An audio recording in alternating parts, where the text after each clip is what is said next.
Жастық шағым мені қайда сен апармады, көңіліңді сенің қиып тастай алмады. 25-те айқайлатып жүрген шақтарым, еске түссе құмарымды қандыра алмадым. Өттім жалған, кештім сайран, жас күнімде салдым сайран. Өтіп кеткен күнге қарап қалдым мен қайран. Сөзім ортақ кәрі жасқа, өтіп барат 40 жаста. Жүрексіз дабалы бошып, көңілім жасқа.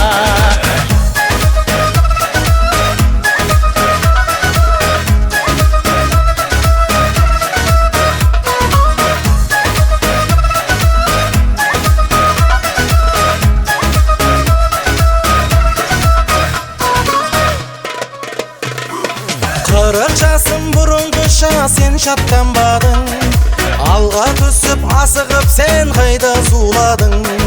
Ат үстінде сал іздеген кеше күн қайда, қызығы дәурен қайран жастық асау замана. Өттім жалған, кештім сайран, жас күнімде салдым сайран. Өтіп кеткен күнге қарап қалдым мен қайран. Сөзім ортақ кәрі жасқа, өтіп барат 40 жаста. Жүрексіз дабалы бошып, көңілім жасқа.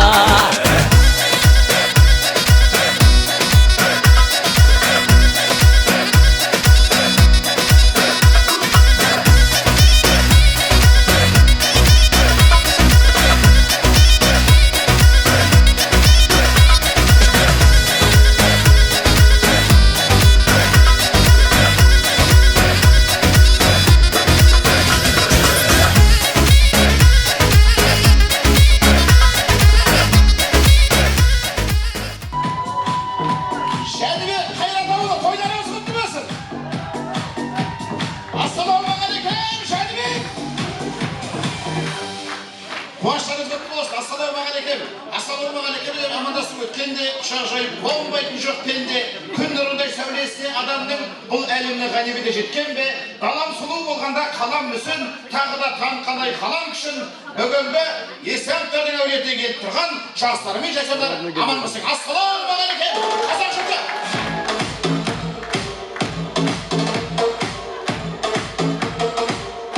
Не деген ұйымшылдық, не деген бірлік, не деген татулық. Қарасаң көз тоятындай, біреуінің мойында қызыл бабочка, біреуінің төсінде қызыл, біреуінде қызыл көйлек, біреуінде қызыл бантик. Онда қарасаң көккімбек болып әппәден болып отырған замандастары мен құрдастары, кезекте қыр жастарымыз құтты болсын. Орнымыздан тұрып, басымызды бұрып, айқайлап шулап шапалағымызды ұрып, бүгінгі кештің иесі Ераханның отбасы орталарыңызға алдырайын. Ендеше орталарыңызды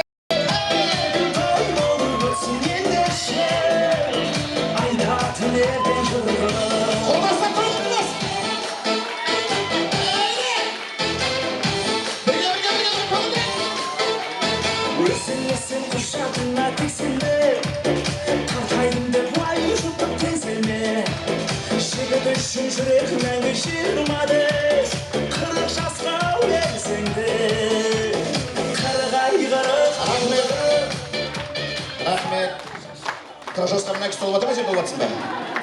Ана кісілер күтті ғой сені, ана жаққа дейін келер мүмкін. Біз сені қолдаймыз ғой деп. Ерахан, кел ортаға, қолыңды бір көтерде, ана жаққа дейін бір барып кел, шапалақ соғып, қырық қоқтымыз. Қошемет болсын!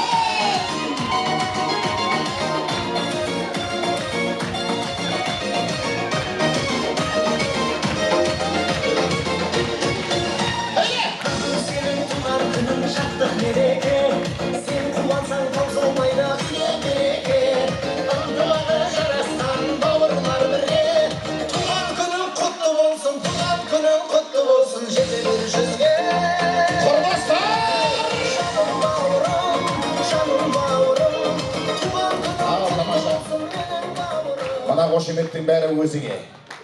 Арнайы келіп отырған меймандар, музыкасыз дыбыссыз бәріміз бірге құттықтаймыз!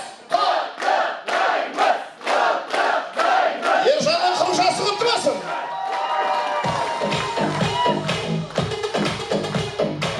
Ал дастархан төріне шайға салайық. Жаңа бір көк көректі ханым келіп орын іздеп жүреді, отапты ма орын? Не болса да оң қанатта істейді өйрақы. Қызыл киіндер сол қанатта, оңғы киіндер көкке киіндер оң қанатта. Мына кісі әлі бірдеңе іздеп жүр. Қош келдіңіз. Ал назарымыз ортаға отырайық, қадірменді ағайындар. Ендеше бүгінгі кештің иесі Ерақын бір қош келдің тілегін айтсын, содан кейін ғана тойымызды бастайтын боламыз. Назар аударайық. Ал енді құрметті қонақтар, құрметті бауырлар, достар, құрдастар, әріптестер, бәріңіз де бүгін қош келіп жатсыңдар. Бүгін енді бізді 40 жасқа келіп қалып жатыр екен, сол енді азыншағын болса да өзіміздің жақындарымызбен атап өтейік деп осылай шешіп жатырық. Барлығына көп рахмет. Ал келіп отырғанда алтын уақыттарын бөліп отырғандарыңа, келіп отырғандарыңызға мың алғыс. Алдарыңыздағы тамақтардан алып отырыңыз. Енді кемшіліктер болып жатса, кешіре көріңдер. Біздер енді ондай үлкен туаңын жасап көрген жоқпыз бұрын. Сол енді ал жақсылық бола берсін, тек қуаныш бола берсін бәріңіздің отбасыларыңызда. Рахмет бәріңізге көп. Қош келдіңдер. Барынша астанада отырайық. Қосыласыз, сөз сөйлейсіз. Ал қуаныштарыңыз құтты болсын. Жайғасып алыңыздар, тойымызды бастаймыз. Сүрінсем тірегі, қалдырмас аязға, ызғарға, албымас қыртауым. Жаннеке қасымда сіз барда, арайлы әр таңым. Әрқашанда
Бәрекелді көптен көп рахмет.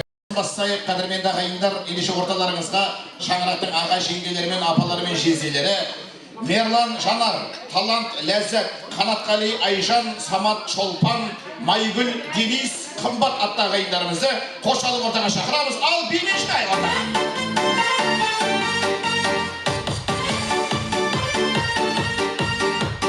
Бауырларымызбен той құтты болсын.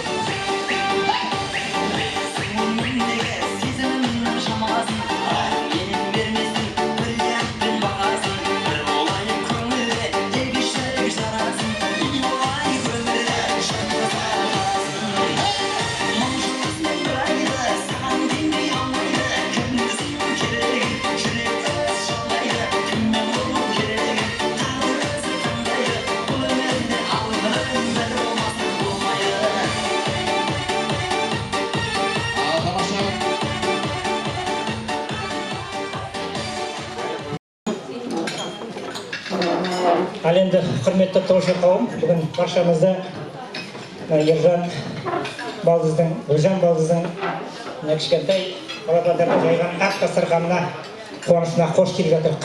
Бүгін енді Ержан жасқа толып, баршамызға осылай сый құрмет көрсетіп, дастархан жайып, баршамызды құрметтеп жатыр. Ал енді бүгінгі тойдың иесі кезінде мына осы кішкентай бала сияқты біз үйден кішкентай ғана бала еді, бірақ үлкейген енді 95-ші жылы. Бүгін мына ердің жасы 40-қа толып жатыр екен. Жасың құтты болсын, денің сау болсын.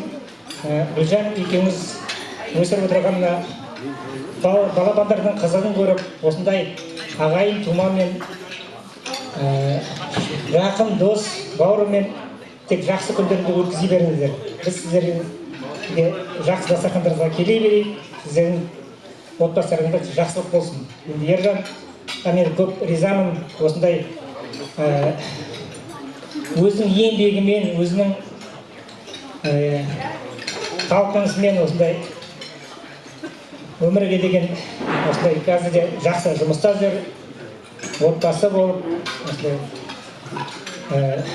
кішіге қазір үлкен ақыл айтатын азаматқа айналып осы жағдайға жетіп жатыр.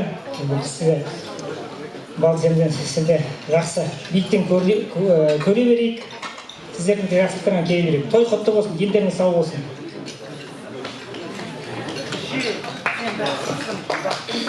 Құрметті қонақтар, бүгінгі мына Ержан қайын жайған, Гүлжан екеуін жайған ақ дастарханына қош келіп жатсыз біріншіден.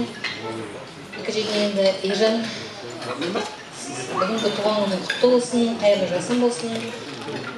Сен енді өзің ақ көңіл, ағайынға қамқор, бауырларыңа кішіпейіл, сондай ерекше жансың.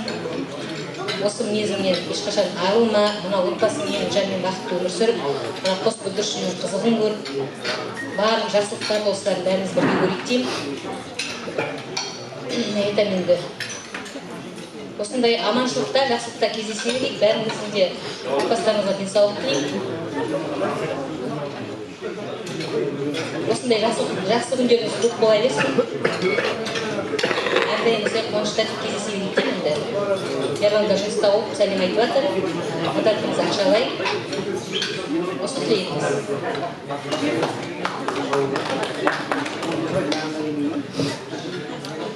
Қайырлы кеш, тойшы қауым. Бүгінгі мына Ержан мен Гүлжанның жайып жатқан дастарханына қош келіп жатсыңдар бәріңізде. Ержан, 40 жасың құтты болсын, денің сау болсын, Гүлжан екеуіңіз бақытты өмір сүріп, мына екі балапанның өмір жақсылығын көре беріңіздер. Еңбекте жемісті болып, достарының арасында беделді болып, осылай достарың көп болсын, іргелеріңіз ажырамасын. Енді сен де кішкентай бала болдың күнде. Жаңағы 6-сы күні, енді туған күні Ержанның 6-сы күні ғой. Сол күні Ержанның қылықтарын бәрін есіне алып, бәріміз күліп жатырмыз кішкентай кезіндегі. Сол енді аман бол, сау бол, барымыз осы екі ағайынның балаларымыз бол, әке-шешеміз сияқты тату бол, арамыз, іргеміз суымай, ешқашан осылай бірлігіміз жарасып жүре берейік. Әке-шешеміз қандай тату бол, сондай татулығымыз ажырамасын. Аман болайық, сау болайық, бақытты болыңдар. Көп рахмет. Барғанда осы құшағын жайып қарсы алып жатыр. Гүлжанды алдымыздан бір шығып көрген жоқ ешқашан. Рахмет көп. Гүлжанға да көп рахмет осы айтатын.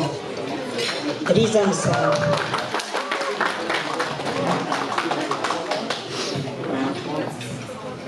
Қайырлы кеш, құрметті қонақтар. Бүгін Еславтар әулетінің ең кенжебайы, бәріміздің ерекше еркелетіп, жақсы көретін ініміз Ержанның туған күніне қош келдіңіздер. Уақыттарыңызды бөліп, бүгінгі қуанышты бірге бөлісуге келгеніңіз үшін сізге көп рахмет. Ержан көкем, күні ғана еркелеп жүрген едік, еркелетін туған түсіріп жүрдік қой.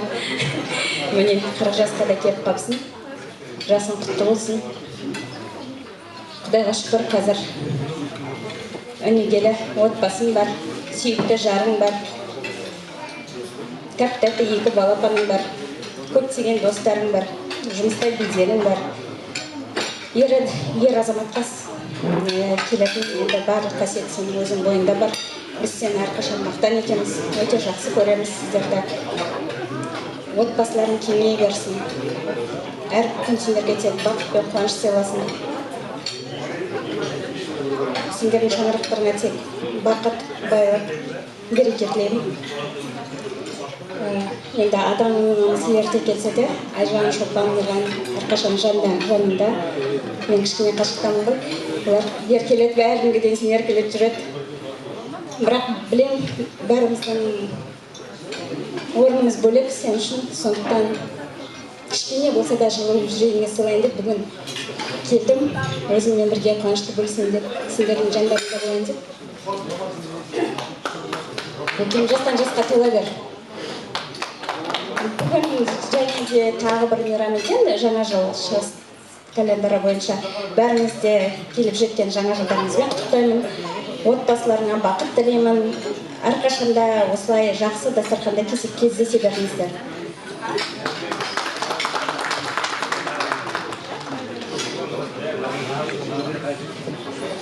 Қайырлы кеш, құрметті қонақтар, қадірменді қонақтар.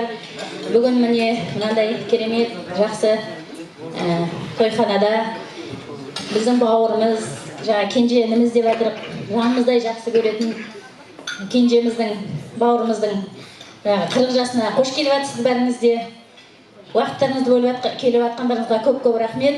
Мына жерде отырған біріншіден, мына екі столда отырған класстастары, достары, сендерге бір қошемет. Молодцы.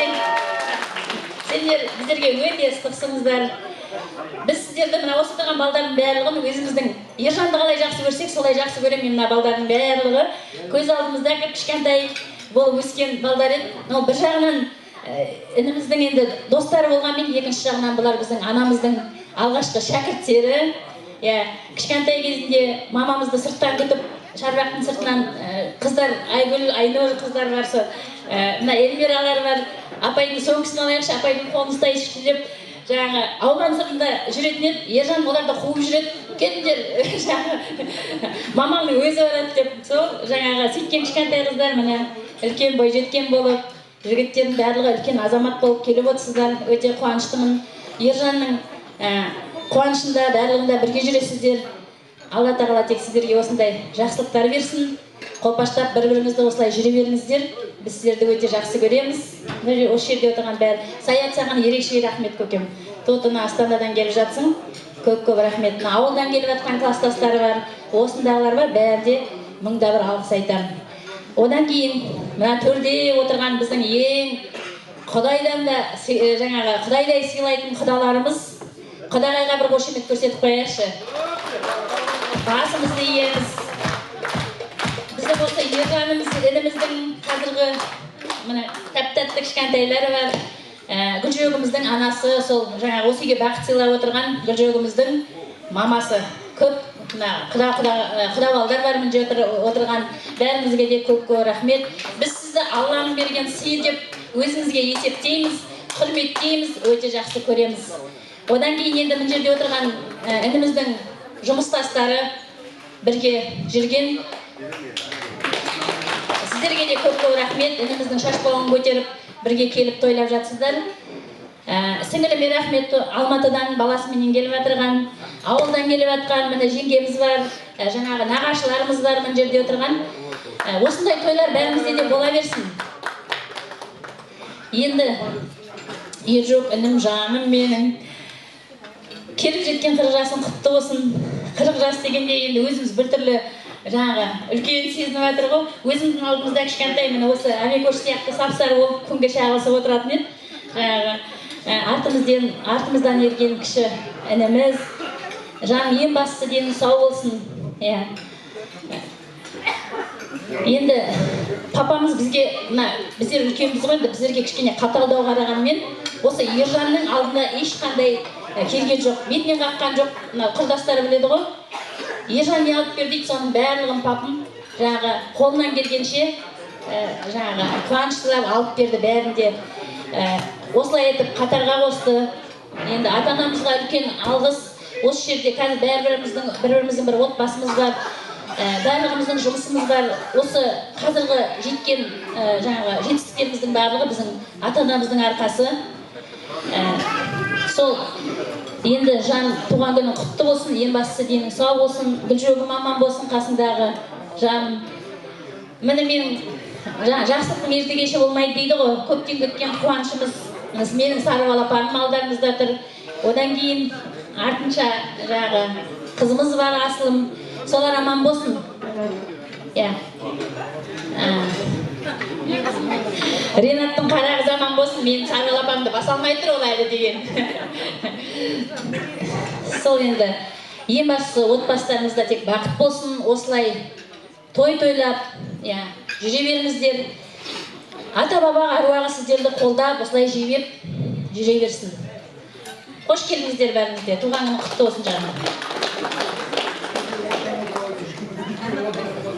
Добрый вечер всем. Я буду на русском. Рад видеть всех вас. Давно не виделись. Просто так получается, что мы живем далеко.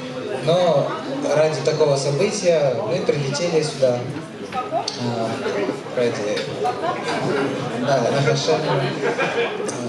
Хотелось бы сказать, пожелать вам счастья, здоровья, чтобы дети выросли умными, сильными, добрыми, красивыми.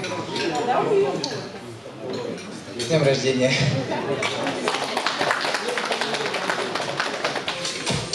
Кім бұл? Денис деген жігіт па? Қайдан келдіңдер? Алматыдан келдіңдер ма? Жер орында тұрмай жүр? Алда сілкініп атыр еді ғой, ел чулатып бақан. Ел аман жұрт тыныш болсын. Есен аман болыңыздар. Ал бір естелікке суретке түсіп ала қойыңыздар. Анау жазбаға бар. Ерте өсіп кетті. Біздер өзіміз 5 ағайынды боламыз. Мен үйдің келжесімін. Ең үлкен ағам бар 72-ші жылғы Мерлан деген. Ол қазір вақтыда жұмыста жүр, Қараған жақта. Сол жолдасы нарды жеңгем Жанар болады. Одан кейін апам, 3 апам бар нарды. Сол үлкені Айжан деген апам. Қанатқали деген жездем қатысында жолдасы. Одан кейінгі екінші апам Шопан деген жолдасы Самат. Келе алған жоқ. Одан кейін Алматыдан келе отырғанларда апам бар. Өзінің Майгүл деген менен кейін үлкен.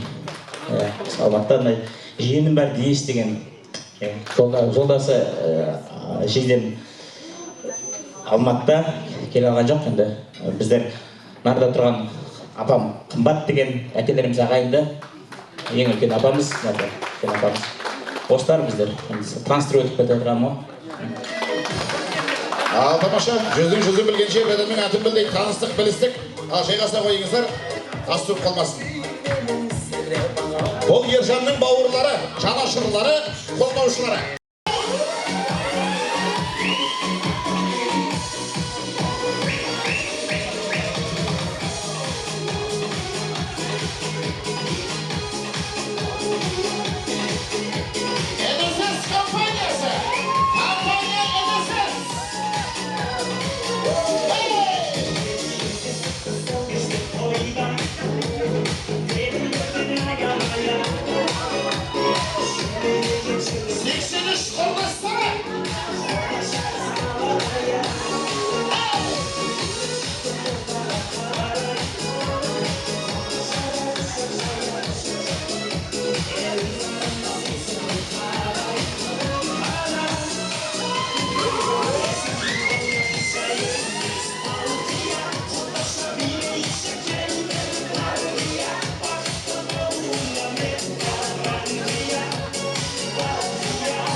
келген қонақ, ең алыстан жол жүріп келіп отырғандар, 3 төртеуі бар сияқты осы. Бірінші сақай қой. Біріншісі кім? Саят. Кім болады саған? Құрдасым. Саят құрдасына бір шапалақ соғып қойыңыздар, ортаға шақырайын. Саят құрдасы. Құрдасы Саят. Келіңіз.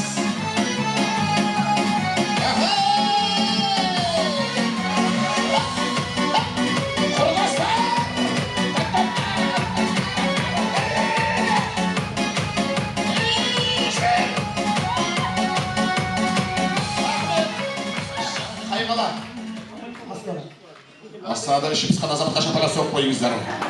Құрдастар, 83-тер қайда? Екіншісі кім? Майгүл. Қайдан келді? Алматтан. Алматтан келген апаңыз жоқ жағы, е? Майгүл апасы қайда? Көрдім де бірден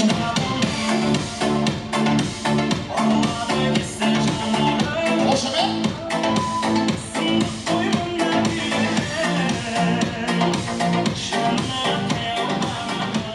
Тағы бар ма? Басқа қаладан келіп отырғандар. Велор, Астанадан келеді. Кім? Велора? Қошемет соғып қойыңыздар, Велора, Астана қаласынан.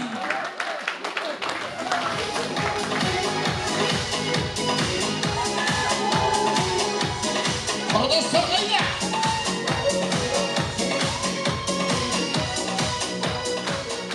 Және тағы бар ма?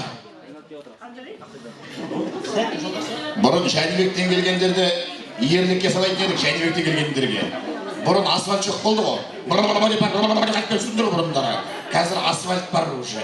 Уже 5 сағатта барып, 5 сағатта қайтып келеді Жәнібектен қазір. Таксистердің өзі таңертең келіп кеш қайтып кетіп жүр қазір. Спокойно кәдімгі. Дегенмен Қайраттан келіп отырған біреу бар ма? Қара шаңырақ Қайрат ауылынан келіп отырған біреу бар ма? Кім бар? Жоқ, біреуін атады екен. Әлде бәрін чиіп келіп отырған водитель ма сондай? Кім? Ринат? Екі Ринат? Қайсы жақсы оқыды?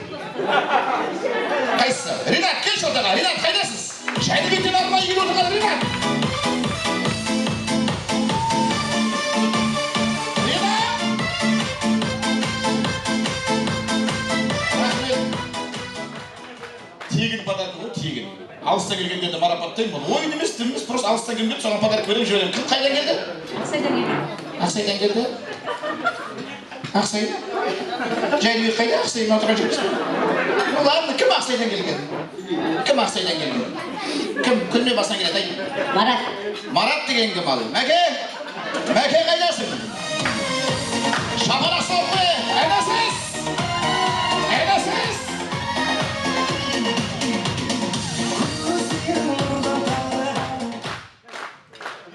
Ала бөлек бұған беріп әтсіңдер ма? Ақсайдан бар ғой тағы да. Осы кісіге берейік. 5 подарка берейік, 5-еуіңізге. Астана қаласынан біраз жерде шаңдатып, қара терді парлатып, арнайы қырғызстан төріне келіп отырған. 2024-те осы Орал қаласынан жосы. Немен келдің, брат? Немен келдің? Самолетпен? Самолет сағат жарым үшпей ме тек қана? Сағат жарымда келген шапалақ соғып қойып, Астана қаласы. Және қара шаңырақ Қайрат ауылы болса шапалақ соғып қойыш. Қайрат ауылы бар ма? Қайрат! Рахмет. Қайрат ауылынан арнайы келіп отырған мына үш кіші әңгеді ма? Бар ма осы тойда? Және де апасы қой. Майгүл қой. Алматы облысынан арнайы ат теретіп келіп отырған, бауырының тойының шашпауын көтеріп келіп отырған Апатайына бір қошеметтеріңіз соғып қойыңыздар. Апатай. Сізге. Рахмет. Сіз кім боласыз? Ау? Астанадан.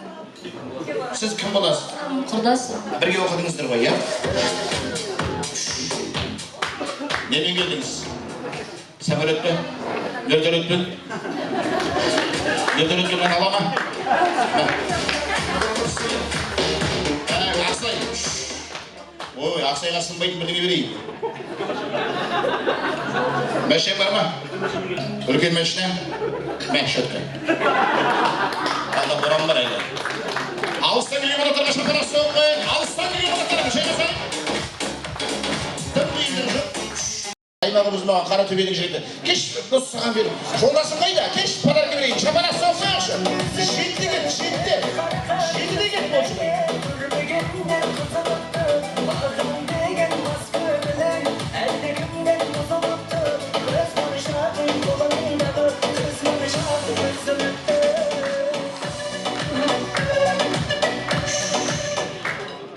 Семейлермен шығып келатыр. Дұрыстап танысайын қазір. Бұл жігіт бауырындай болып кеткен азамат, осы жерде құрдастардың бәрі білетін болар. Менің ағамның тойы дейді. Бауырысың ба десем, жоқ, бауыр емеспін дейді. Дедім, түсінбеймін ғой енді. Ойлан, сонда кім боласың десем, інісі боламын дейді. Сонда қалай саған ағаң болмай ма десем, негізі ағам емес дейді. Бірақ ағамдай болып кеткен азамат дейді. Бірге қызмет қылдық. Сосын жұмыстас болып жүріп отбасымызбен етене араластық дейді. Соның арқасында қазір бауырдан артық араласып жүрген, сыйлайтын, құрметтейтін Ераханның қыржасына сағат 7-те мен келмегенде кім келеді деп шалқайып отырды осы жерде. Сағат 7-те келді бұл азамат. Шапалақ соғып қойыңыздар ағайын. 7-те келді. Аға деген інілердің ұраны білем мұны. Есімің? Тұрар. Ержанның 3 жақсы қасиетін айта қой. Жақсы еді, мейірімді, мейірімді, не істеді ол мейірімді болатындай? Ағалық мейірім көрсетті. Ағалық мейірім көрсетті азамат. Екіншісі? Қамқор. Қамқор. Келістік. Үшіншісі? Өзіңіз ұстай беретін сыпайы жігіт. Нағыз жігіт. Сен сыпайысың ба дос? Сыпайы үшін білмейді жоққа шапара соғып қояйық, сыпайы азаматқа. Сізге есіміңіз? Сағат 6:30-да дайын болып үйден ат шыққан мынандай әйелдер айналмайсың ба? Шапалақ соқпайсыздар ма ағайындар? Қамалыңыздар. Ең бірінші келген қонақтардан мен қошеметтеріңіз соғып қойды. Рахмет. Жайғаса қойыңыздар. Той құтты болсын. Қуаныштыңыз. Рахмет. Ержанды мақтайықшы. Ержанның тойы ғой. Күнде той есе бермейді. Жалпы отбасы болғалы жасап тұрған үлкен тойларың осы, дұрыс қой, алғашқы үлкен тойларың ғой. Ержанды мақтайық, шеттен бастай қойайық, мына столдан бастайық. Бір сөзбен, Ержан қандай? Танисыңдар ма Ержан? Ақ көңіл, 8 қырлы, 1 сырлы, ұйымшыл, не істеді? Көпшіл, пысық, ұйымдастырушы, организатор, салмақты, адамгершілігі мол, әнші, өлең айтатын бар ма? Және біз мақтамағанда кім мақтайды үлкендер? Бауырмал, еңбекқор, қадірлі күйеу бала деп қайын жұрт мақтамаққа деген шапалақ соқпайсыздар. Қадірлі күйеу бала деген атақ бар міне. Және кеттік. Азамат жігіт. Шебер. Көңілді. Көмектескіш деген сөз бола ма не? Көмектескіш. Және не істеді? Мачо? Сен еще мачосың ба дос? Және креативный дегенде ол? Жаңашыл. Және қандай? Приколист? Келе ғой. Сен приколист деп әтір. Мачо дейді. Әнші дейді. 8 қырлы, 1 сірлі бар мақтауы. Кімнің мақтауы ұнады? Жалпы келісесің ба жаңа мақтауларға? Артық сияқты енді бұлай. Артық сияқты? Мен келсе бұлай енді. Бәрімен келсе састама кетсең күшті екен негізі. Және де біреуіне подарка бере қояйын. Кімнің мақтауы? Маған ана қайын жұрттың мақтауы ұнады деген мен өзім білесің ғой енді. Мен айтуға ұялып отырмын. Қайын жұртқа жақын екен деп айтады қорқыпсың ғой енді. Кімдер маған күлейін деп тұр ма? 20 жасыма дейін көп шығады осысын. 20 жасыма дейін көп шығады? Сонда қорыққаннан осыларға бірдеңе бере береміз ба бүгін енді? Мыналар сөйлейді екен деп енді қайсысы біреуіне берейік енді, кім мақтады ал, қайсысы? Ақылды деген бар. Ақылды? Кім ақылды деп айтты? Ал кім айтты? Сені ешкім ақылды деген жоқ негізі. Сені ешкім ақылды деп айтқан жоқ.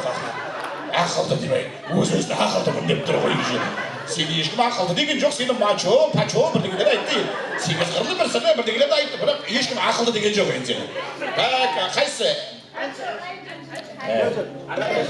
Бауырмашыл деген бар? Сен өзің ойда жатып тұрған жоқсың ба? Бауырмашыл деген болды ішінде. Біреу айтты енді, кім айтты? Жоғарыда кетті? Senin jұртың ба айтқан? Кім айтты? Ол қай жұртта не істеп тұрған жоқ, бірақ ұнап тұр енді рақтаған. Дегенмен мен қай жұртта, апа келіңізші. Күйеу бала деген апа келіңізші, шапалақ соғайыншы. Қошемет соқпайыңыздар.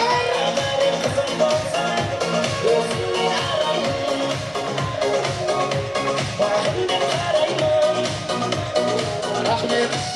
Сәлематсыздар. Кім боласыз, Ержан ба? Мен жеңгесі ғой. Жеңгесі? Дұрыс қой деп одан сұрап тұрған мен сізден сұрап тұрсам.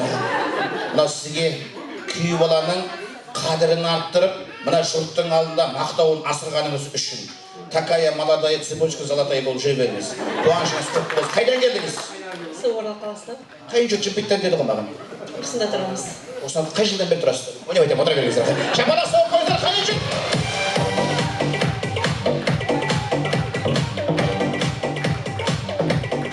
Ал кештерімен қарай жалғастырайық. Жан-жары келе ғой, Гүлекең, келіңіз. Мына көк көйлектің идеясы сіздікі ма? Жолдасымдікі. Көйлегімнің есі өзімдікі. Айтып менікі емес, менікі деп. Мына көк көйлек киіп жүрейік, құрдастар болып, көк көйлек болып жүрейік деп ойды кім тастаған? Біз отбасымызға солай шештік. Ержан екеуің үйде шай ішіп отырып, ерігіп отырып, мыналар көк көйлек киіп берсін, үйінде көк көйлек алсын. Мына күйеулердің бәрін ербісі ойнатып, дауысып тақсып қойыстыр бәрінен. Біреулер галстук айналдыра алмай жүр жаңа. Менен сұрап жүр екінің бірі келіп. Галстук айналдырып берші деп жатыр. Енді Гүлекеңді мақтаймыз қазір. Гүлекеңді мақтаймыз. Тыңдаңыз. Айтты қойшы, мен ұрыс айтып тұрған сияқтысыз, айтшы қойшы. Бізде 40 жаста, осылай әрбір 40 жас біз ең соңғысын аяқтап жатыр, бұл 80. Аяқтап жатыр деп айтпай құрысына қайда бар ғой. Құрдастардың арасында дегенім ғой. Сонда біздер цвет таңдаймыз, осындай өзіміз киінеді. Сонда неше жас болса егер неше цвет көйлек киіндіңдер осы күнге дейін?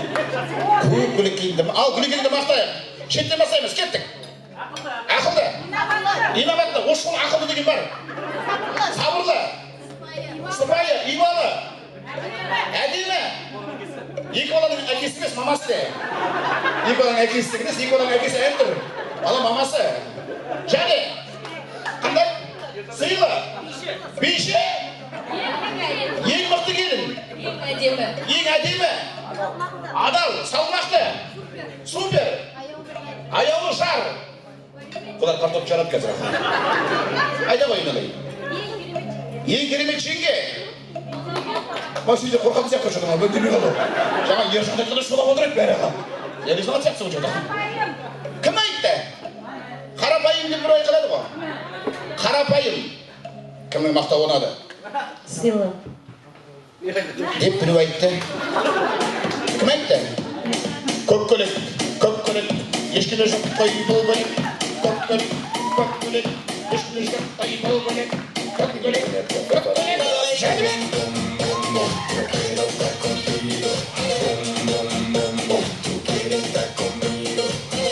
Сәлематсыз ба? Подружкаңыз ба? Сыбайлас жемқорлық па? Кімді қалай мақтадыңыз жаңа? Сыйлы деді. Үш жақсы қасиетін айта қойыңыз. Жылдам кеттік біріншісі. Көпшіл. Көпшіл. Адамгершілігі мол. Адамгершілігі мол. Қарапайым. Қарапайым деп біздің келінді мақтап отқанда неге бір шапалақ соқпай қоймайсыздар ағайындар? Ол біздің жақты мақтап жатыр ағайындар. Біздің қызымызды мақтап жатыр. Біздің келінді мақтап жатыр. Міне, қошемет соғып қойыңыздар, Ержанның жан-жары. Рахмет, той құтты болсын, қуаныштарыңызбен. Жәнібектен, Оралдан қайдан? Осы қаладан. Қай жерден? Міне айтамын. Кештермен қарай жалғастырайық. Кеш құтты болсын, қадірменді ағайындар. Ендеше кішкентай бала жүрсе қорқамыз. Қолдары қайда жетеді, сонда жасады олар. Так, орталарыңызға нағашы жиен бөлелері Марат Әйгүл, Тілек Қаламқас, Арман Жұлдыз, Бекзат Әйгерім атты нағашы жиен бөлелері беріп шығайық ортаға. Қош келдіңіздер.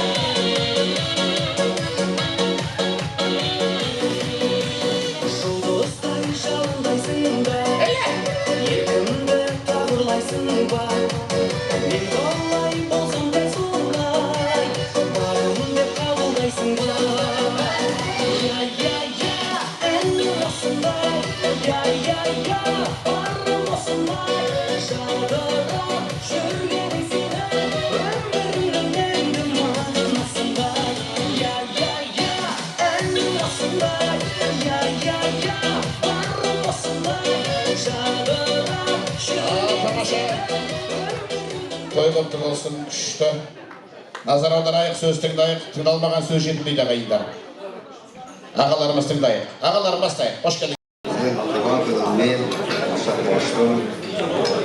Сені 3 жасынан көріп, енді 40-қа толғанда бір көріп жатырмын. Соған мен қуаныштымын. Қалай деп айтуға болады? Мен кешірсіз көп айтылды. Бақытты болып, екі шуағын әкелсін.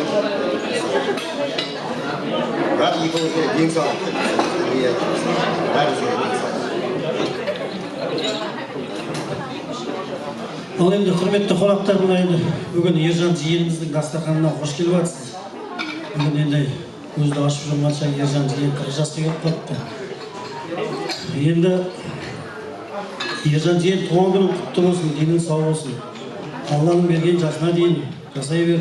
Кейін екеуміз бақытты өмір бала қыздарын қызығын көріп, ағай туған аларында беделді, жақсы, әдемі семья болып отыра береміз.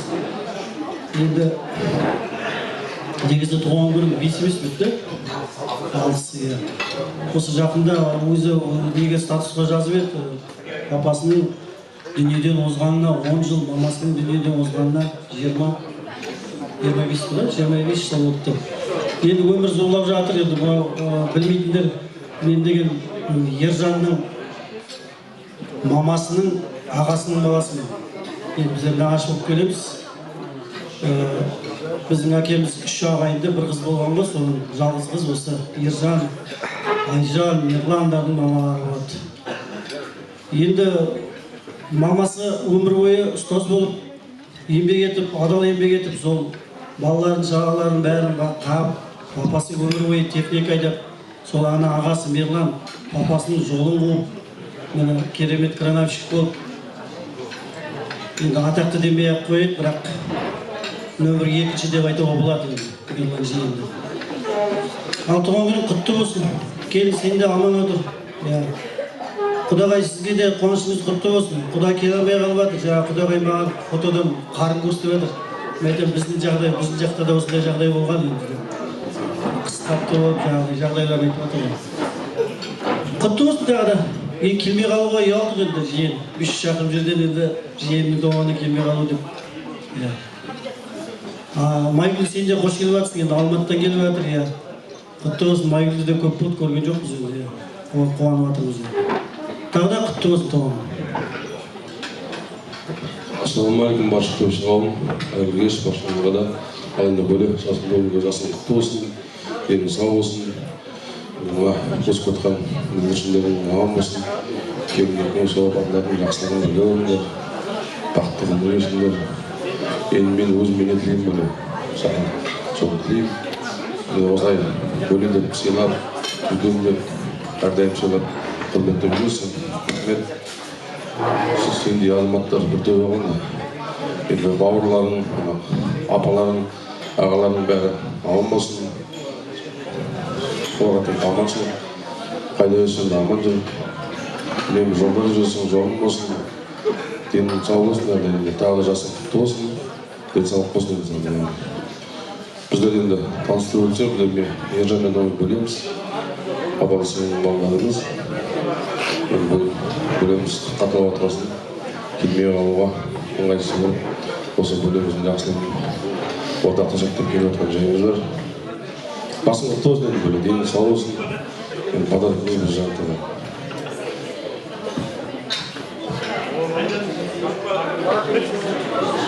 Ассалаумағалейкум, енді құрметті тойшы қауым, барлықтарына баршаңызды бүгінгі Ислямовтар әулетінің шаңырағында қуанышына қош келіп жатсыздар. Жаңа айтып отырып, жиеніміз, жеңгеміз Гүлжан бір дүбірлі той жасап жатырған екен. Енді тойларыңыз құтты болсын, тойдан тойға осай көрсін. Ғұмырлар жас, шегін енді интернеттің, ғаламтордың дамыған заманы жазып отырып, бірақ дейтірға мен жеке тұлғалы сізді көріп, шын жүректен құттықтау бір мәртебе. Жастан жасқа тола беріңіз, бір жастықта қартайыңыз деген келеді. Өсіп батқан бүлдіршіндердің қызын көріп, немерелі, шөберелі болып, үлкейіп өсе беріңіздер.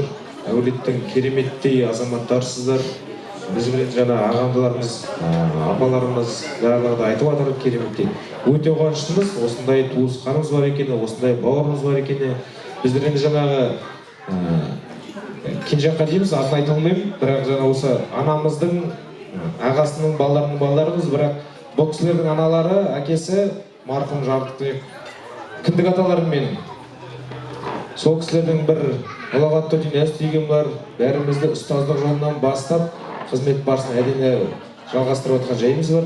Аман тұрыңыздар, сіздердің қуаныштарыңызға келе берейік. Ауылдан келіп отқан, Астанадан келіп отқан жаңа құрбы-құрдастар бар. Жымбидадан келіп отқан құда-құдағайлар бар. Баршаңызға қош келіпсіздер. Жақсы, көтеріңкі көңілді атқаруға тілектеспін. Ат салыс отайық баршамызға.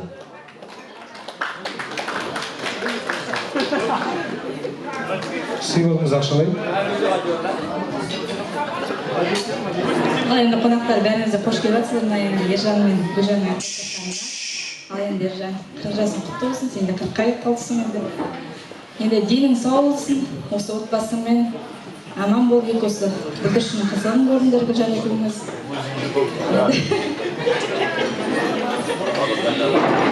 Жұмысың жемісің ғой енді, мына тума туысқан бәрі аман болсын. Ал құтты болсын жаңағыда. Құтты болсын жасың енді. Бәрінің тілегін көріп. Ал тамаша рахмет. Еселікке бір суретке түсіп әлі қойыңыздар, қош келдіңіз.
Қадірменді ағайындар, жалын би ансамблі сіздердің алдарыңызда қабыл алыңыздар. Қарсы алыңыздар, ең үздік топтардың бірі ансамбль жалын.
билей тұрамын бей баласы.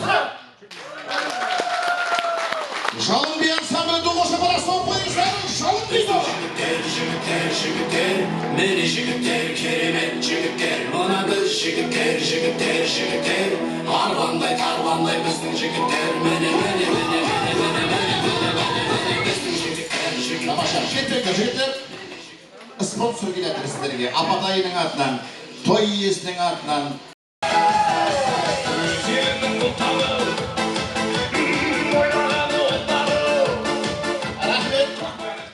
Ал Ержанның командасы билеріңізді бір көрейін, маған дейін билеп келе қойдыр. Маған дейін билеп келе күркеуіңдер. Поддержка қайда, бастар!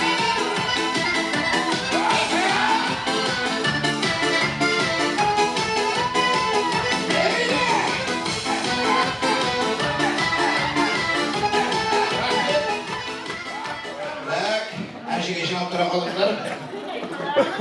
Номер 1 кім, номер 4 кім анықтап ала қояйын. Ренат, номер 1 боласың ба, 4 боласың ба? Қандай сенде? 1, онда 1, 2, 3, 4 санақ былай болады. Номер 1 істесек, команда Ержан боласыңдар. Ержанның намысын қорғайсыңдар.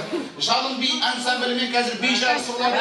Оп-оңай, қазір номер 1-ші жігіт билейді, қарап алды ұстап. Ренат, соның биін тура солай қайталау керек болады қазір. Ендеше жалын би ансамблі 1-ші билейді, қарап алыңдар. Номер 1, кеттік. Қарап ал 1-ші. Шаршама тек шаршама, аяқ қолын талса да, шоқынып бір билейік, шаншыған ортада. Шаршамай, аяқ қолын талса да, шоқынып бір билейік, шаншыған ортада.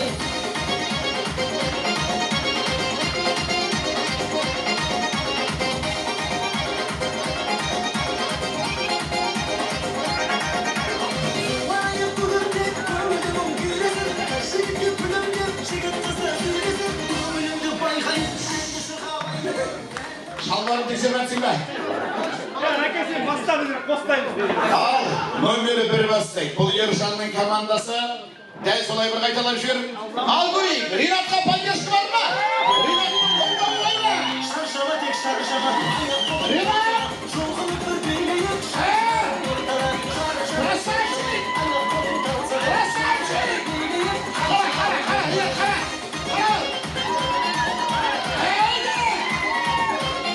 Красавчик! Сенсің ішкен қайда? Естіп атсың? Қарап! Естіп атсың? Көңілімді байқай, әндісі қабайдай. Басқасын қара! Әй, байқаш! Байқай, болды! Шабарақ қайда, сенсің ішкен? Ал көрейік, кім мықты? Жалын ба, біздігер ме? Жалын дегенде шабарақ соғайын? Қайсы ой деген? Біздігер!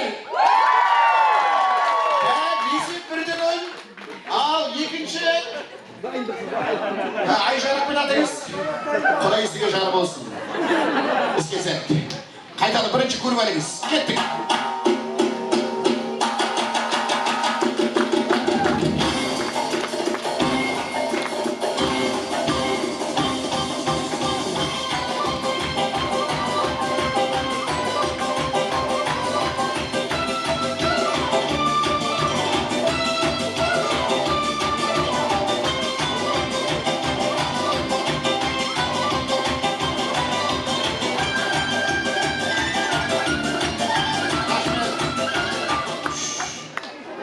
Бұны бұл ұрыс үшімен екі ортада бәле істеді ғой ұрысына.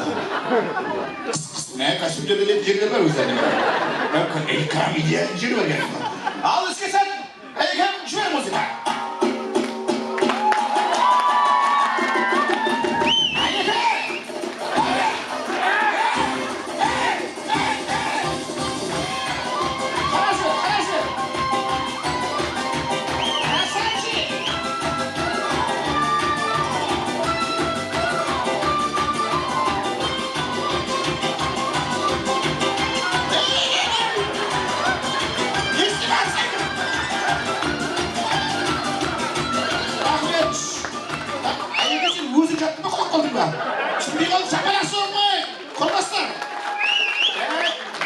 Есім 2-0 ма? Біздікілер малда? Ал көрейік. Номері 3. Кім бар? Ана кісі кім? Қайнаған ба, башақ ба? Кім болады саған? Кім үшінші тұрған? Қайнаған башақ? Балсы бар. Балсы ба? Ал, жезекеңнің тойына бір бимен ерекше боласың қазір. Номері 3. Қайдан алайын? Бірінші көріп әл.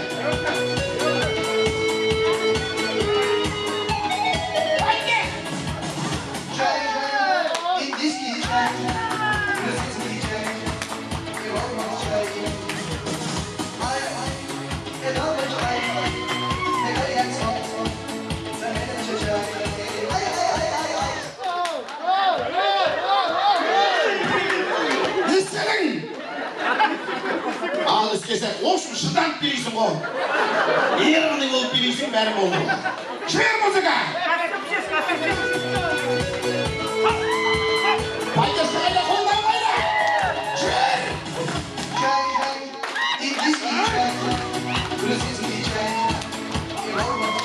Красавчик!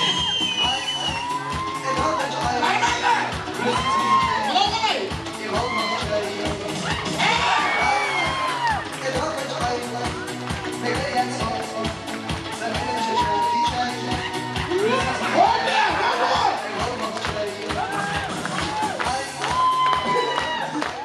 Соңында мынаған бір болса бір тұр мен бұйым.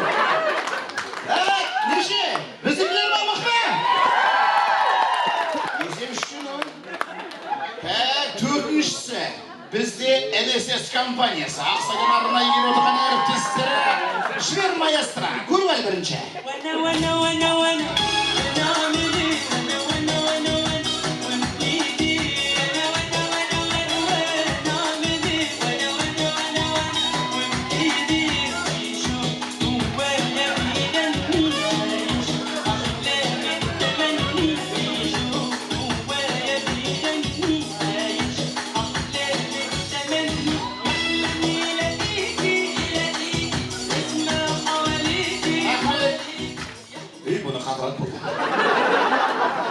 Ақсайын жолын көріп қалағанда ғой.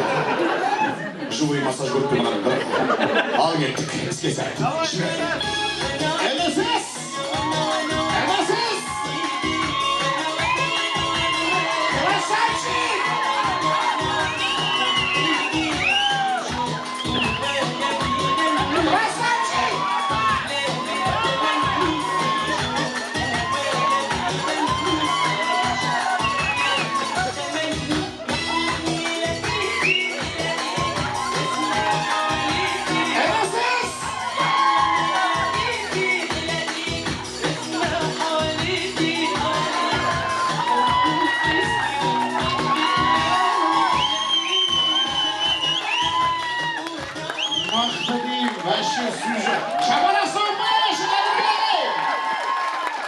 Мықты жалын би ансамбльдерінің алғыс.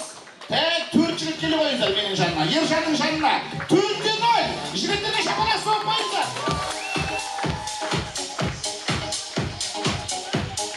Рахмет.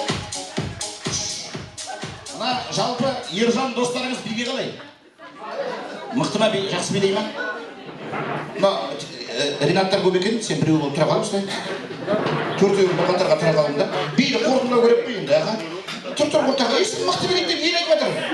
Жаңа Шайбек ауданы акимат звондады, сен мықты билейді деп, аға. Тұр осылай. Рәке, ақша қарама, қалай билей аласың, билей бер. Төртеуіме тапсырма, бұл қалай билейді, солай билейсіңдер. Бір-бірдей, құлақ қалама бірге қалайсыңдар, тұрама бірге тұрасыңдар. Любой клубный музыка, ал бидің қорытындысы бұл Ержанның командасы шапалақ соғып.